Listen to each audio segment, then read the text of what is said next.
The next speaker is Dr. Amar Patnaik. Thank you, sir. So my urge to join politics, quitting the civil services about 2 years ago, was motivated by only one person.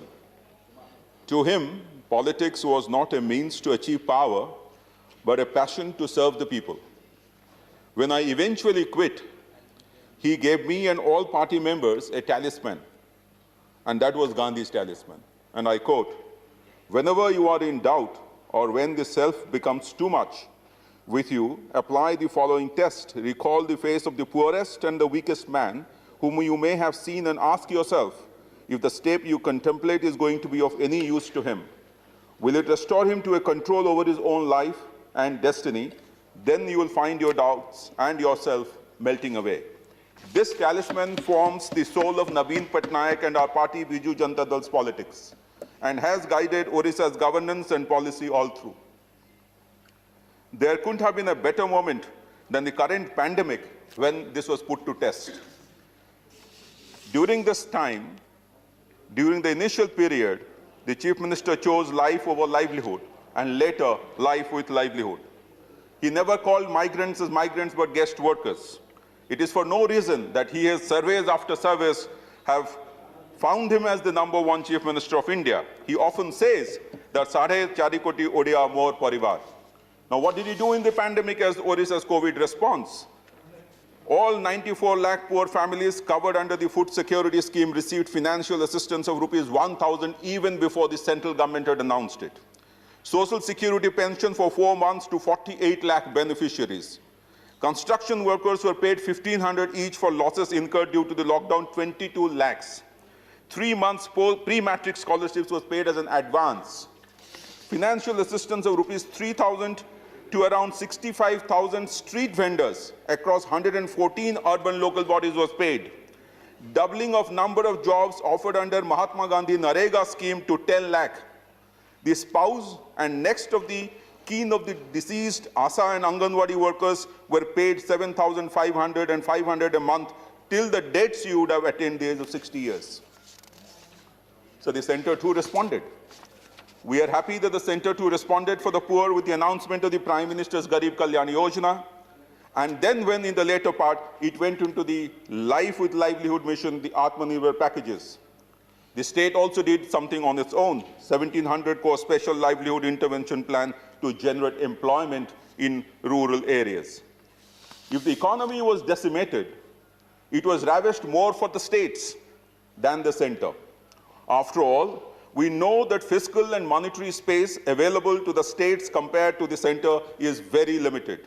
It is against this background and Gandhi's talisman that I would like to evaluate this budget. And at the same time, I would like to say that the current budget has been given against the context. Mr. Sibalji was right when he said that it is the context. The context is not only in India, it is global. The entire economy everywhere had collapsed. It is against this background that the responses have to be seen. The good thing about the budget is it is a bold effort to breach the FRBM mandated fiscal deficit targets by increasing capital investment by about 34%. I also think that the budget gave a definite policy direction in the medium and the long term for country's finances and economy, which is good for private investment and FDI to come in. It introduced developmental financial institutions, allocation for COVID vaccine, which members have already said, asset monetization. But one important thing about transparency, which the budget brought in after 70 years of independence, is the food subsidy budget being brought inside the budget document and it therefore into the government account and not keeping it outside the budget as an extra budgetary item. I will use the framework, sir, therefore, of equity, climate and gender symmetry, and lastly, federalism, cooperative federalism that has been talked about while talking about the budget. The inequalities in India has been talked about. During the budget, sir, 1,70,000 people lost their jobs every hour in the month of April. The Niti Aayog had also, in its index 2019, had reported about increase in poverty in 22 states since 2018, 24 states across 7 indicators and several such indicators. The pandemic only exacerbated this problem. So I would probably think that this budget is very strong on intent, but there could have been more empathy for Gandhi's poor that I talked about. The fund allocation to the development sector has come down from 1.37% in 2020-21 budget estimates to 1.30% in 2021-22. If you take out the food budget, the total stimulus is just about 1% more than the BE of last year. But it is understandable that the pandemic was there. When we talk about equity, we also have to be cognizant of the fact that the size of the cake has to increase. Therefore, there has to be a growth impetus. When I talk about the fact that more could have been done, I refer to agriculture, which is the largest employer in this country, but the allocation has decreased by 8.5%. Textiles, the increase is 3%, but capital expenditure has decreased by 20%. That is the second highest employer.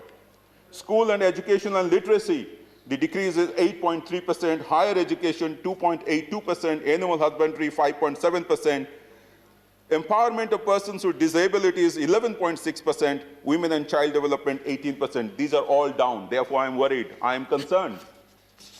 Even in the infrastructure push that one has been talking about, this will get accentuated. This inequality will probably get accentuated because the flow from the contractors that get the jobs to the wage employers might take time or may not be of that level. Therefore, the inequity, I am concerned, might increase. The national infrastructure pipeline's performance so far has not been very encouraging. The national monetization of assets for pipelines performance has also not been very encouraging, and therefore I would request the Honorable Finance Minister to be careful about this particular aspect. As far as employment is concerned, there has been 34% reduction in the NREGA funds. The percent days of employment that it will reduce is 17.64%. Urban employment, unlike Orissa, there has been no such scheme announced by the Finance Minister. I would strongly recommend similar scheme to be introduced, would have expected to be introduced in the budget. There is still time. As far as the green considerations are concerned, there are a number of announcements made by the Honorable Finance Minister, very welcome announcements relating to green considerations to make the economy run with the environment. However, a recent analysis of 16 major economies shows that India's stimulus package performs abysmally low in comparison to others with respect to green measures, particularly the decarbonization and carbon sequestering agenda. I think that could be put on track. As far as women empowerment is concerned, the labor force participation has decreased from 36.7% to 26%.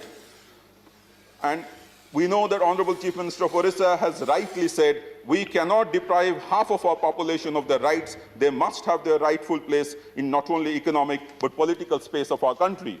The budget, unfortunately, fails to give this push.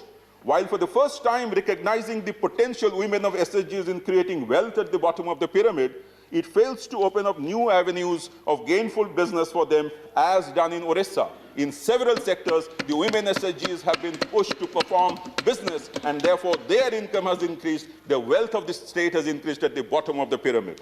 It is indeed the need of the hour to introduce 33% reservation quotas for women in Parliament, to increase the representation of women, and to ensure their inclusivity in legislatures. Our concerns, sir, as far as fiscal federalism is concerned, the state is going to lose 12,000 crores. Similarly, 6,000 crores is the gap between 2020-21 and 21-22 budget estimates. About 5,000 crores in CSS schemes, and from the 15th Finance Commission recommendations, which is the horizontal devolution, has been decreased from 4.629% to 4.528% in the coming 5 years. So approximately 12,000 crores is the loss that a poor state like Orissa has to bear. Orissa is losing because of good performance. Orissa has never had a revenue deficit until about 2 years ago. And for that reason, Orissa will not get a revenue deficit grant. The fiscal burden of the state, as far as devolution is concerned, it is 1.50 of GTR 2021 to 1.36%. As far as railways are concerned, sir, in the last 75 years, no railways in 6 districts, even in Orissa. Only one railway line in 7 years. Rupees 1.40 lakh has been collected as freight, but the expenditure on railways in Orissa is only 14,000 crores. Orissa is being used as a catchment area for mineral-based raw materials by railways. Is it fair? Isn't it a slap on the face of 4.5 crore ODIs? The rail density in Orissa is only 15, where the national density is 19, and in the neighboring West Bengal it is 44. In Jharkhand it is 24.3. Basic needs of credit to women, farmers, and MSMEs is also not taking place. Despite such sizable contribution to the national economy, Orissa has received little infrastructural support from the center in terms of tele-density, railway network, banking, national highways, and air connectivity that I talked about. Much more could have been done. We have had, of course, a demand for the special focus state, which has not happened, and being ravaged by cyclones and floods from time to time, we had made a strong pitch for a restoration, rehabilitation, and rebuilding scheme, a new scheme, which has not happened. The national highways improvement has not happened. The financial inclusion in Orissa leaves much to be desired. As far as rural housing is concerned, we have made a strong pitch, sir, to convert all kacha houses to pakka houses. Honorable Chief Minister of Orissa has written repeatedly for this, but it has not been agreed to by opening the window for Awaz Soft. In case of agriculture, there is an opportunity to implement a scheme for joint liability group so that sharecropping farmers could actually get loans, as has been done in Orissa. This is a suggestion. As far as energy, the Orissa has suffered a loss of rupees 194 crore and 345 crore in 1920 and 2021. Please conclude. Your time is over, on sir. Account of idle Please conclude charges now. for surrender energy. Thank you, sir. I will be concluding in just half a minute. Over the past few years, sir, Orissa has maintained a consistent growth rate which has been higher than the national average. We ask not to be treated differentially, but with equity. We simply ask to be treated fairly and with a fair opportunity to strive. We have to be given our due space in the budget. Thank you so much. Thank you. Thank you, Dr. Amar Patnaik ji.